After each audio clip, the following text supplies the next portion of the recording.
Because nothing's going according to plan down here. It never does. You know what? You're fucking right. It never does, but when it's done, it looks great. I guess.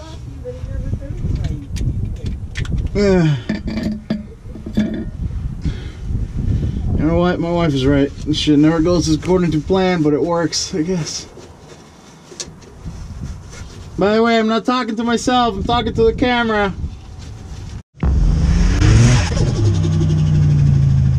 So this is the last time we get to see this in this color. While those dry, I'm going to show you guys what these look like when you pull them out of the box. This is one I assembled for the Gram.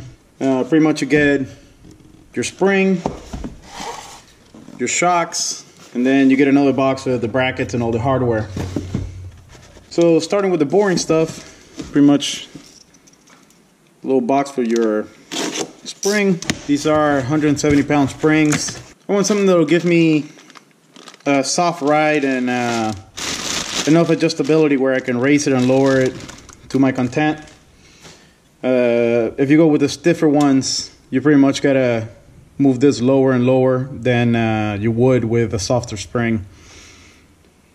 But it's a give and take, so what you gain on the bottom, you lose it at the top type deal. Then you have the shock itself.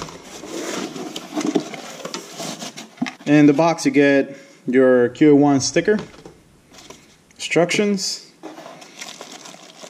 the nuts and washers right here, and your shock. Now, here you have a warning label, and pretty much all it says is make sure you use a lot of this so you don't gall the threads. And as you can see, these are double adjustables. You get your compression, your rebound, and pretty much this is what you get in the box. Now I'm going to put it together. I'm going to kind of speed through that.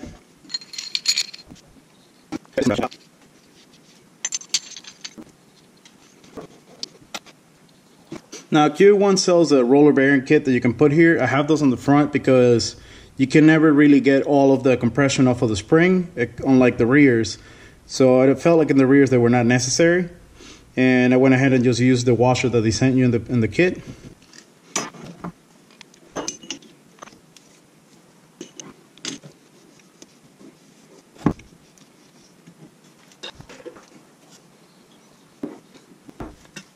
Now the reason why you see me lathering the anti-seize on is because once I put them on, I'm not sure where the adjustment's gonna end up. So I would like to have plenty on there just so I don't have to be applying this while I'm under the cart. Because as you can see, this thing gets on everything and it's just a pain in the ass.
So after I started messing with the lower bracket, I realized that it hits the wheel, so I had to go get me some of these old cheapo spacers, and yeah, I have 3/4 of an inch of thread showing, so it should be all right, but not what I want to do. So you'll eventually see me actually change the studs to ARP studs, longer ARP studs, and a proper hub centric spacer, not this. But I need to get to Kerbin's this weekend, so yeah. The next thing I need to do here before I put the shock on is actually take the spring out. And since the car is already lifted by the frame, I have the other tire on the ground, so pretty much it's flexing the axle this way. The spring is pretty much loose in there. And you can actually just take it out like so, and out.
We're definitely getting some longer studs and a proper spacer later on.